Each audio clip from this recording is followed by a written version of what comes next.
Hello friends, welcome to my YouTube channel Hatim Ali's Life. বন্ধুসকল আজি মই পুনৰাই আপোনালোকৰ মাজলৈ উপস্থিত হলোহি।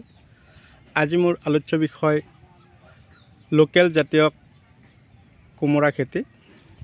তো আজি লোকেল কোমোৰা খেতিৰ ভিডিও আপোনালোকলৈ পঠিয়াই দিলো। আশা কৰো আপোনালোকে মোৰ ভিডিওটো স্কিপ নকৰাকৈ আৰম্ভণিৰ পৰা শেষলৈকে নিশ্চয় চাব। কোমোৰা খেতিৰ এই ভিডিওটো চোৱাৰ পিছত আশা কৰো আপোনালোকৰ বিন্দু পৰিমাণৰ হলেও কামত আহিব। তো আপোনালোকে খেতি কৰিছে ঠিকই, কিন্তু খেতিত ফলনবিলাক নষ্ট হৈ যায়, পাতবিলাক কেঁচুৰি মাৰি দিয়া হালধীয়া হৈ যায় আৰু ফলনবিলাক কম হয়। তাৰ কাৰণে আপোনালোকক আজিৰ এই ভিডিওটোৰ মাজেদি আপোনালোকে যাতে কিবা উপকৃত হ'ব পাৰে তাৰ কামনা কৰিলোঁ। আপোনালোকে মোৰ ভিডিওটো কোন ঠাইৰ পৰা চাই আছে মই আপোনালোকক অশেষ ধন্যবাদ জ্ঞাপন কৰিছোঁ। তো কথা হ'ল মোৰ ভিডিওটো চাই কেনে পাইছে, যদি ভাল লাগে তেনেহ'লে আপোনালোকৰ মূল্যৱান আঙুলি এটা লাইক দি দিব আৰু যিমান পাৰে মোৰ ভিডিওটো আপোনালোকে শ্বেয়াৰ কৰিব। আৰু এটা শ্বেয়াৰৰ কাৰণে আমাৰ খেতিয়ক বন্ধু বান্ধৱীয়ে এনেকুৱা ধৰণৰ খেতি বাতি কৰিবৰ কাৰণেও আগ্ৰহী মনোযোগী হ'ব বুলি মই আশা কৰোঁ। তো আজিৰ ভিডিওটো মোৰ ব্যতিক্ৰমী ধৰণৰ ভিডিও হ'ব। খেতি কেনেকৈ কৰিব লাগে এই কথাৰ ওপৰত মই আজি ভিডিও নবনাওঁ। আজিৰ মোৰ আলোচ্য বিষয় হ'ব গছৰ পাতবিলাক হালধীয়া হৈ যায়, ফলনবিলাক সৰু থাকোঁতেই ফুটা কৰি দিয়া পচি যায়, গেলি যায়, গছৰ শিপাৰ পানী জমা হৈ থাকে। গছৰ শিপাত যেতিয়া পানী জমা হৈ থাকে তেতিয়া আমি এই গছৰ পানী শিপাৰ পৰা পানী কেনেকৈ আঁতৰাব পাৰিম, এই খেতিৰ শিপাৰ পানীবিলাক আঁতৰাবৰ কাৰণে আমি কি ধৰণৰ দানা দিম, গছৰ গুৰিত আমি কি স্প্ৰে কৰিম আৰু গছৰ গ্ৰোথ হ'বৰ কাৰণে আমি কি দানা দিব লাগিব, ফলন বেছিকৈ লাগিবৰ কাৰণে আমি কি পন্থা অৱলম্বন কৰিব লাগিব আৰু কিমান দিন পিছে পিছে গছত আমি খাদ্যৰ যোগান ধৰিব লাগে। গছত যিখিনি ফলন ধৰিছে তো এই খেতিটোত যিখিনি ফলন লাগিছে এই ফলনে কিন্তু কাম নহ'ব বা কাম নিদিব। ইয়াতকৈ 3 গুণ ফলন যাতে খেতিত লাগে তাৰ কাৰণে আপোনালোকে কি কৰিব লাগিব, নতুন বিহিত ব্যৱস্থা হাতত ল'ব লাগিব বা উপযুক্ত খাদ্যৰ যোগান ধৰিব লাগিব। তো মই আপোনালোকক যেটো খেতিৰ ভিডিও আজি দিয়া আছোঁ ইয়াত কি ধৰণৰ বীজ দিয়া হৈছিল, ইয়াত অলৰেডি ৰাজশ্ৰী গিৰি সিডৰ ৰাজশ্ৰী কোমোৰাৰ গুটি দিয়া হৈছিল। এই গুটি দিয়াৰ মিনিমাম 2.5 মাহ পিছৰ পৰা আপোনালোকৰ খেতিত ফলন লাগিবলৈ আৰম্ভ কৰিব আৰু সৰু থাকোঁতে ফলনবিলাক ফুটা কৰি দিয়ে বৰলে।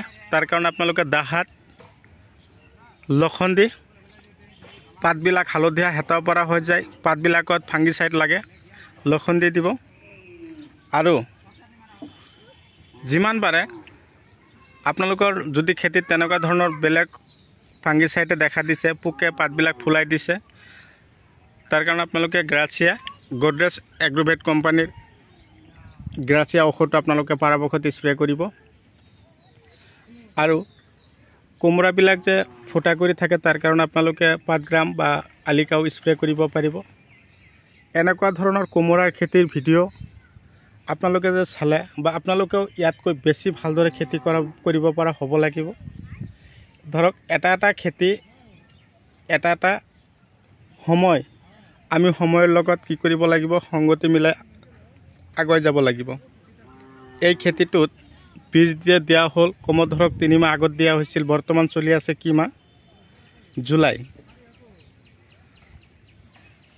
এপ্ৰিল, মাৰ্চ এপ্ৰিলত আপোনালোকে লগালে এনেকুৱা সময়ত আপোনালোকৰ কোমোৰাবিলাক গছত অলৰেডি লাগিব।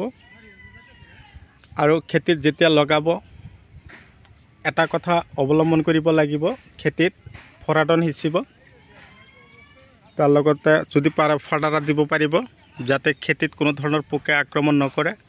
খেতিত বেছি পোকে আক্ৰমণ কৰিলে কিন্তু খেতিৰ ফলনবিলাক অট'মেটিকেলি কমি যায়। এই চাওক বৰলে কি ধৰণৰ ডিষ্টাৰ্ব কৰি থাকে, এনেকুৱা ধৰণৰ ডিষ্টাৰ্ব যাতে নকৰে। আৰু পাত গছৰ আগবিলাক কেঁচুৰি মাৰি দিলে আপোনালোকে ডাষ্টাৰ গ্ৰাচিয়া হেক্সোকিং এনেকুৱা ধৰণৰ ঔষধ দিব আৰু গছত যাতে যথেষ্ট ফলন লাগে তাৰ কাৰণে আপোনালোকে পিকআপ দানা দিব। পিকআপ দানাটো স্প্ৰে কৰিব পাৰিব পাৰ টেংকিত 10 গ্ৰামকৈ আৰু ইউৰিয়াৰ লগত মিক্স কৰি আপোনালোকে খেতিত সিঁচিও দিব পাৰিব। যদি আপোনালোকৰ খেতিত হিপাৰ কিবা প্ৰব্লেম হৈছে ৰটেক্স দানাটো দিব পাৰিব, এইটো হিপাৰ কাৰণে বৰ ভাল। অজন্তা প্লাছ, হোমিপ্ৰ, নেট্ৰোপালছ এইবিলাক হ'ল উন্নত ধৰণৰ দানা। এই ধৰণৰ দানা আপোনালোকৰ খেতিত যদি দিব পাৰে আপোনালোকৰ খেতিত যথেষ্ট ফলন আহি যাব আৰু হিপাৰ গ্ৰোথ হ'ব, গছৰ ৰং চেহাৰা একদম পুৰা চিকচিকীয়া হ'ব আৰু ফলনবিলাকো দেখাত বহুত ভাল হ'ব। তো এনেকুৱা ধৰণৰ বগা আকৃতিৰ যিটো কোমোৰা আছে হোৱাইট কালাৰৰ, এনেকুৱা কোমোৰা কিন্তু বজাৰত চাহিদা বহুত ভাল আৰু বজাৰত চাহিদা ভাল হ'লেও নহ'ব, খেতিত ফলন লাগিব। খেতিত ফলন যথেষ্ট লগাবৰ কাৰণে আপোনালোকে পৰাপক্ষত 95, 98 এনেকুৱা ধৰণৰ হিমুক আৰু ফলিক এচিড থকা দানাবিলাক আপোনালোকৰ খেতিত দিব বুলি মই আশা কৰোঁ।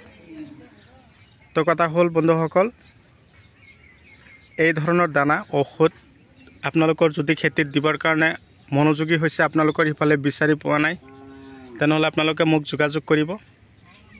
মই আপোনালোকক যিকোনো পদ্ধতিত বা যোগান ধৰিবৰ কাৰণে আগ্ৰহী মনোযোগী হ'ম।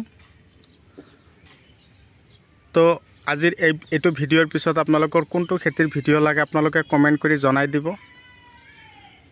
আৰু দানা ঔষধ এইবিলাক যদি আপোনালোকৰ প্ৰয়োজন হৈছে তেনেহ'লে মই আপোনালোকক অলৰেডি নাম্বাৰটো হেৰি কৰি দিছোঁ 7002163162 এইটো নাম্বাৰত আপোনালোকে যোগাযোগ কৰি আপোনালোকে দানা ঔষধৰ যদি প্ৰয়োজন হৈছে, আপোনালোকৰ খেতি যদি হেতাৰ পৰা সৰু থাকোঁতে ফলনবিলাক হালধীয়া হৈ যায় আৰু ফলনবিলাক ডাঙৰ নহয়, গছত ফলন একেবাৰে কমি যায়, তেনেহ'লে আপোনালোকে মই দিয়া নাম্বাৰত আপোনালোকে যোগাযোগ কৰিব। মই অলৰেডি কৈ দিছোঁ, সেই নাম্বাৰতো যোগাযোগ কৰিব। থাম্বনেলত বা ডিছক্ৰিপশ্যনত অলৰেডি নাম্বাৰ লগাই থৈছোঁ, আপোনালোকে তাৰ পৰা নাম্বাৰ সংগ্ৰহ কৰিব। সংগ্ৰহ কৰি কিনে আপোনালোকে মোক যোগাযোগ কৰিব।